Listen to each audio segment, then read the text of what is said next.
మన విక్టరీ వెంకటేష్ గారు చాలా అంటే చాలా లక్కీ అని చెప్పుకోవచ్చు. ఎందుకంటే దృశ్యం 3 చూసాక కలెక్షన్ ఎంత? 3,500 అబ్బా సాయిరామ్. ఇంకా సినిమా చూసాక దీనిక 200 కోట్లు 300 కోట్లు బాక్స్ ఆఫీస్ కొట్టిందా అనే డౌట్ అయితే వచ్చింది.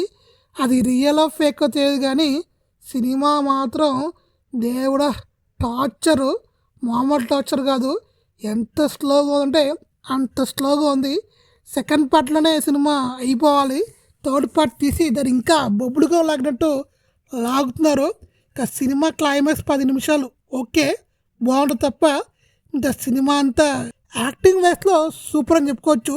అయితే సెకండ్ పార్ట్తో ఎంకేక third part, fourth part, 10th part అని మన డైరెక్టర్ గారు అయితే లాగుతున్నారు.